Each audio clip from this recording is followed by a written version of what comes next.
Bonjour, bonsoir à tous. Je m'appelle Kimani Tayoro, j'ai 21 ans. Je suis d'origine ivoirienne et j'ai grandi en France.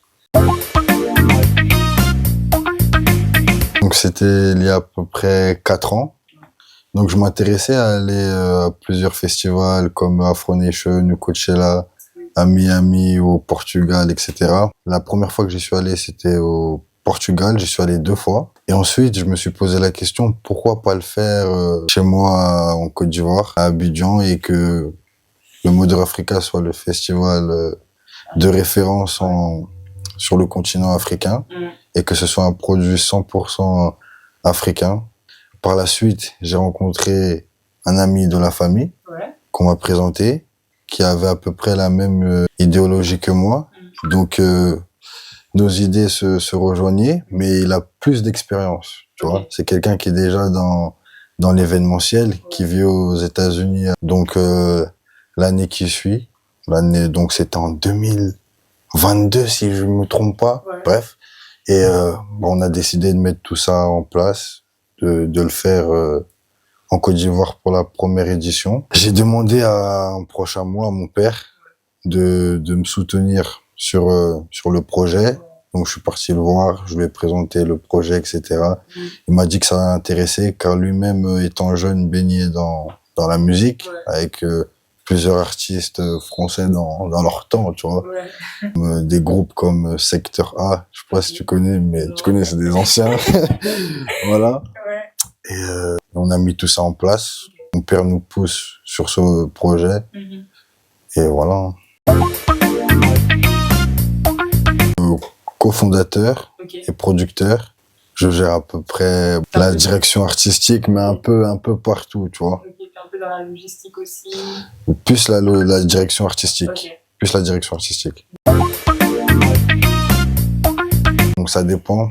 Donc franchement, des fois, personnellement, je peux connaître l'entourage de l'artiste, ou l'artiste lui-même, tu vois. Ou des amis à moi qui connaissent l'entourage de l'artiste, le manager, etc. Donc en général, c'est pas très compliqué. Ou sinon, il y a des personnes qualifiées pour contacter certains bookers. Par exemple, au Nigeria, je me connais pas trop. Donc il y a quelqu'un qui s'occupe de ça, de contacter les artistes ou l'entourage des artistes nigérians. Et moi, en vrai, tout ce qui est au pays ou un peu en France, je peux avoir des contacts. C'était l'année dernière qu'on a eu Aerastar, qui était très très attendu. C'était une tête d'affiche. Le jour de l'événement, il y a eu un problème technique. En gros, elle était venue pour faire un playback. Pour chanter en playback. Et le jour de l'événement, elle demande à changer pour faire un live. Donc on n'avait pas tout le matériel nécessaire. On avait déjà certains problèmes de son. Donc c'était un peu compliqué. Et elle n'a pas pu prester.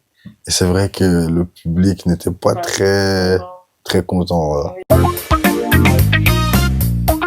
Peut-être pour la prochaine édition, Wizkid, Davido, Asake, ce genre d'artiste, tu vois. C'est la logistique.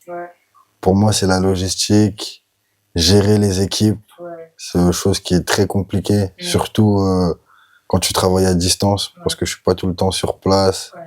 Donc c'est une chose qui est très compliquée, la logistique, je dirais. Et peut-être trouver certains partenaires, certains sponsors, c'est des choses un peu compliquées. En performance, bon, pour la première édition, j'ai très bien aimé la performance de Rema. Et la deuxième édition, Fally aussi, j'ai bien aimé. Tu vois, sans mentir, de base, je suis quelqu'un, j'écoute pas trop Fally. Mais depuis cette édition-là, j'écoute souvent, j'ai bien aimé.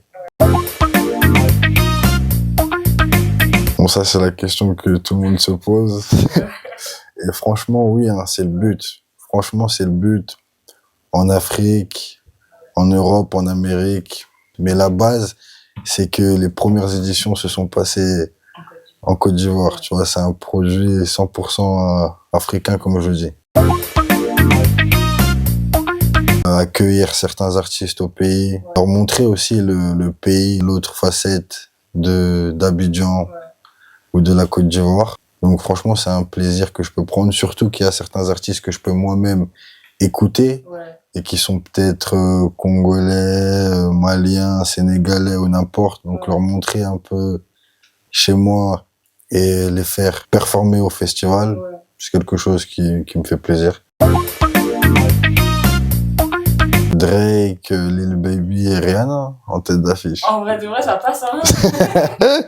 En vrai, Un ça truc comme passe. ça, tu vois. Ouais.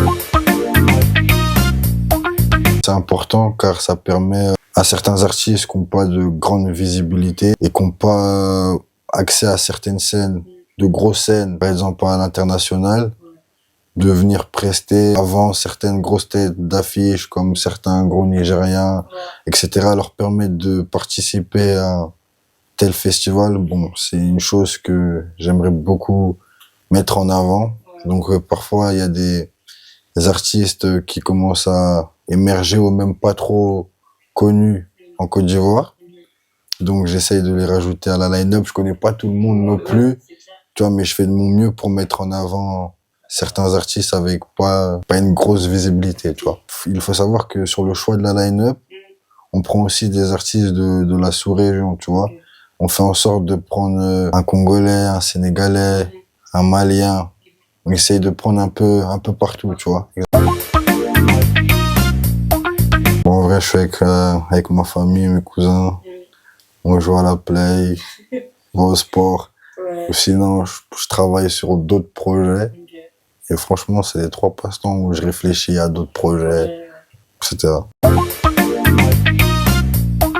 Pour moi, c'est une bonne chose, hein. Ouais. Ça rejoint ma vision. C'est la même vision et ça fait bouger le continent, en fait, tu vois. On remet tout chez nous et tout ce qui peut se passer ailleurs, ça peut se passer chez nous, tu vois. Asake MMS, là, c'est qui? Ouais, ouais, c'est Whisky des... Et Asake, voilà, Whisky et Asake. Ouais. J'aime bien ce son en ce moment. JJB, hein. JJB. Voilà, tu connais.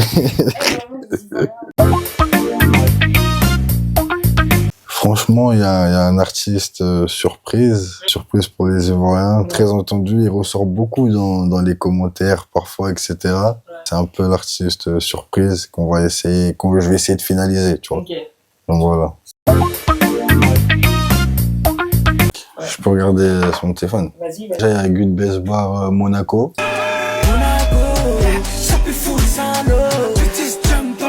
Lil Baby 5ème.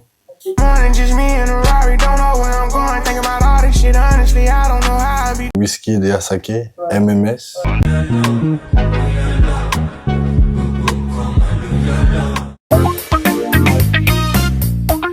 Franchement, Réussir ou Mourir de 50 Cent. Intouchable avec Omar Sy. Ouais. Boys in the Hood. 3X Dave. Leto. Et Chili, hein. Chili, ouais, fort. En vrai. J'ai pensé à Paris, Londres ou New York.